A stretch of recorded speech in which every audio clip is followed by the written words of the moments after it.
Lesson 5.3 is about polynomial functions. We learned previously what a polynomial is. So let's start by taking these polynomials and stating the degree and leading coefficient.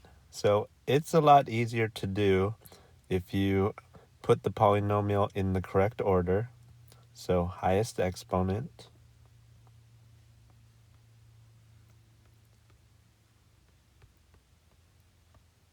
so then the degree would be the highest exponent we see, which is 7, and the leading coefficient is the coefficient for that term, so it would be 10.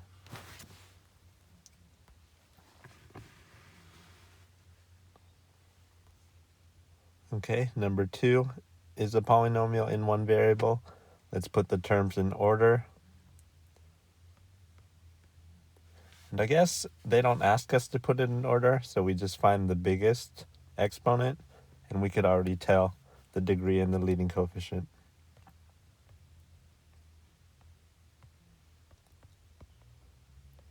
So the degree is 8, and the leading coefficient is also 8.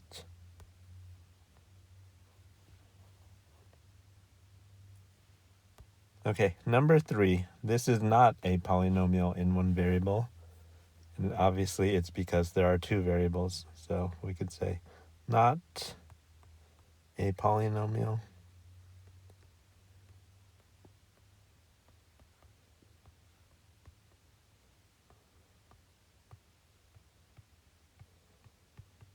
And they ask us to explain why, and there are two variables.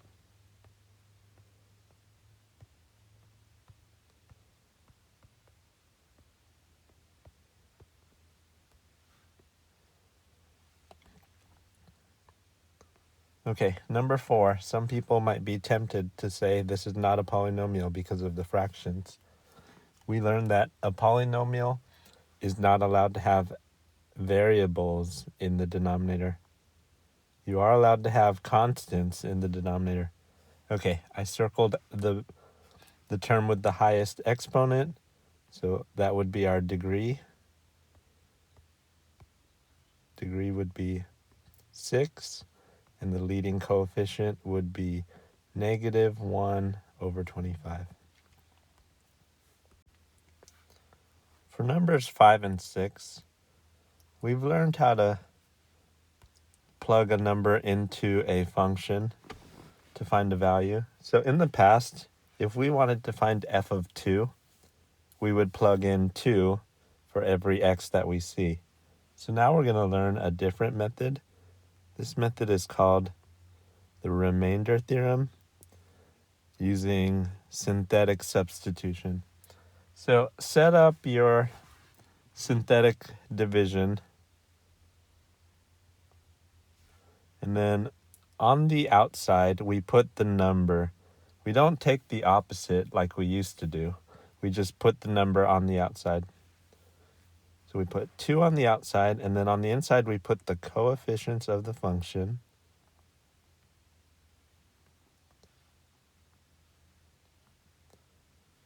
Okay, so we bring down, then we multiply 2 and 4, that's 8. Add negative 3 and 8, that's 5. 2 times 5 is 10. 2 plus 10 is 12. 2 times 12 is 24. Add these together. And so the way synthetic substitution works, using the remainder theorem, the remainder is the answer. So f of 2 equals 23. The remainder here is your answer. All right, so let's do that again, but using or finding f of negative 5.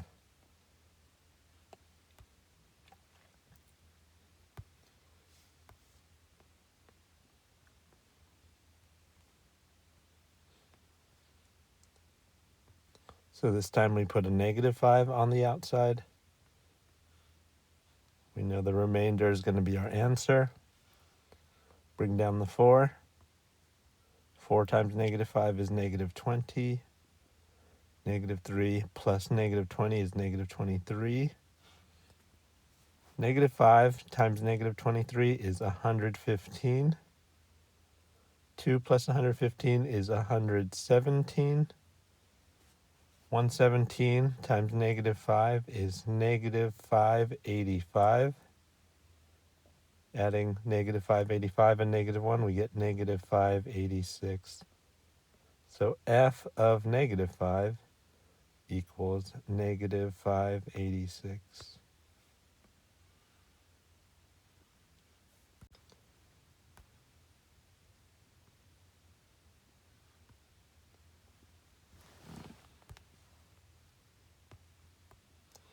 Okay, so we're finding the same two values, but for a different function.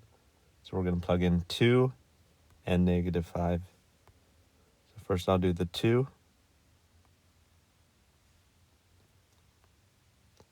So the coefficients that go on the inside are 9, negative 4, 5, and 7.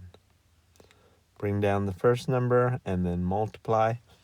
2 and 9 makes 18. Negative 4 plus 18 is 14. 2 times 14 is 28. 5 plus 28 is 33. 2 times 33 is 66. 7 plus 66 is 73. So our answer is f of 2 equals 73. Now we do the same thing, but with negative 5 being plugged in.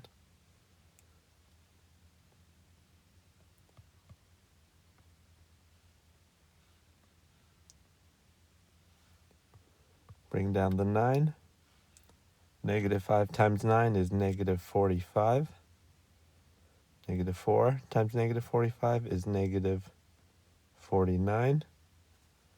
Negative 5 times negative 49 is 245. 5 plus 245 is 250. Negative 5 times 250 is negative 1250. And then add 7 and negative 1250, you get negative 1243. So f of negative 5 equals negative 1243.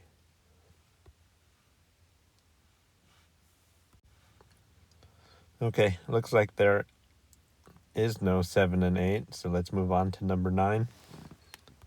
So now we're just plugging in a variable to the function. So we're going to take the r of x function, and for number 9, we're going to plug in a and multiply everything by 3.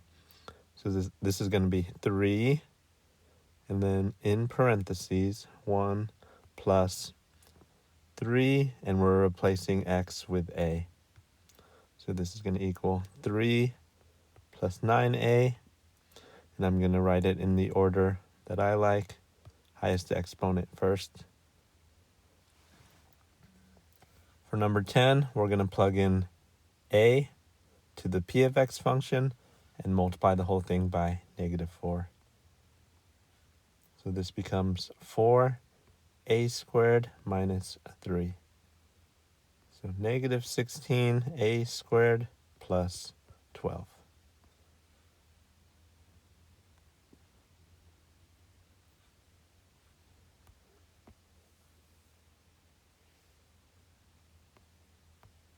Okay, for number 11, we're just plugging in a squared for x. So this one's going to be 4a squared squared minus 3. So this is going to be 4a to the 4th minus 3.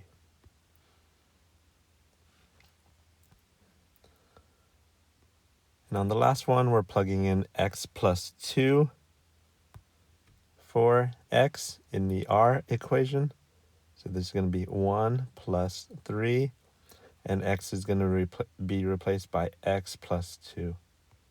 So that's 1 plus 3x plus 6, which is 3x plus 7.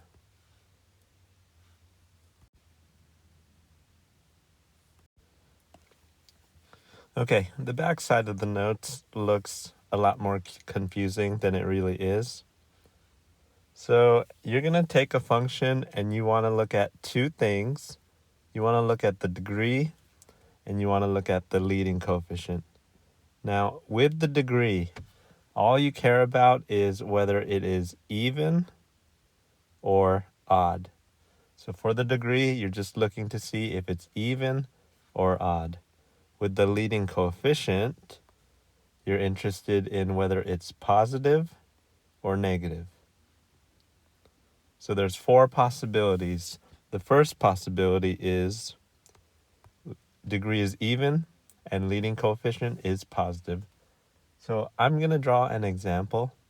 I think the simplest example we could think of with an even degree and a positive leading coefficient would be y equals x squared.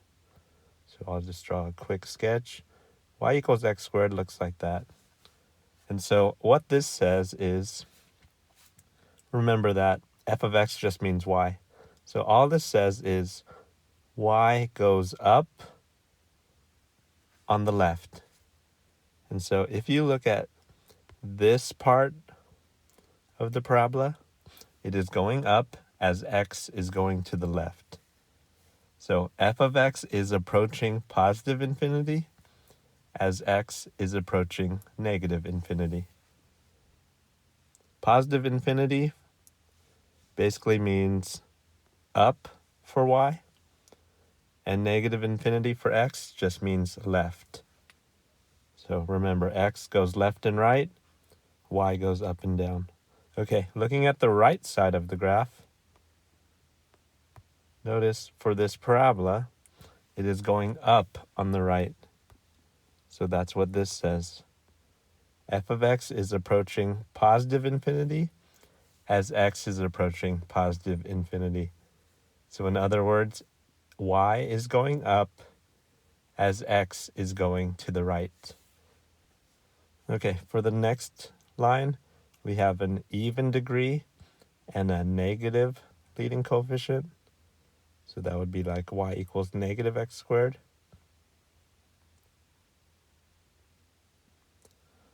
Okay, so notice this goes down on the left and it goes down on the right. So what you would say is f of x approaches negative infinity as x goes to negative infinity. And then on the right side, this is saying, again, that y goes down as x goes right.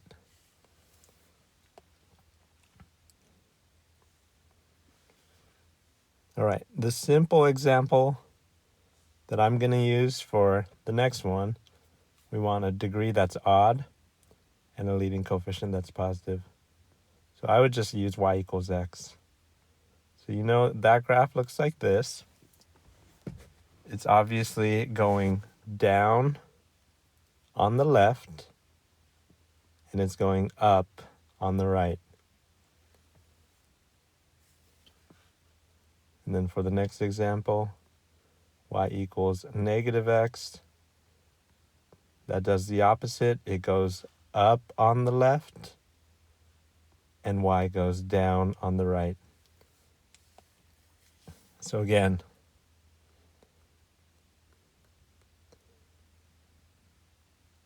this just means y is going up. And if you change that to a negative, it means y is going down. And if you get rid of the f, so if it's just x is going to negative infinity when you go left, x is going to positive infinity when you go to the right. Okay, so we have to describe the end behavior for all of these graphs. Okay, so it's going up on the left. It is going up on the right. Okay, so that means f of x is approaching positive infinity. So y is going up as x is going to the left. How do I say left for x? X going left means negative infinity. And then on the right, y is also going up, so that means positive infinity. And to say the right, you say approaching positive infinity. Remember, negative x values are on the left, positive x values are on the right. Okay, now they're asking if it's an even or an odd degree. The easy way to figure this out, if both arrows go up, it's even. If both arrows go down, it's even. It's only odd when you have one side going up and the other side going down. So if they're going the same direction, it's even. All right, state the number of real zeros. We just count these. 1, 2, 3, 4, 5, 6.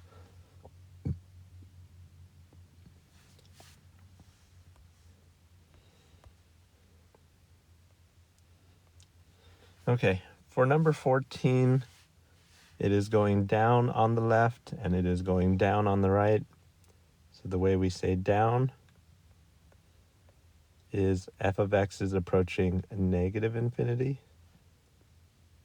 And to say on the left, we say x is approaching negative infinity. Now we have to talk about the right side. So on the right side, f of x is going down, so to negative infinity. And the way we say right, x is going to positive infinity. Okay, this one is also even because they're both going down. And the number of real zeros, it looks like the vertex is right on the x-axis, so there is one real zero. Sometimes people call that a double root. Okay, number 15. On the left, it's going up.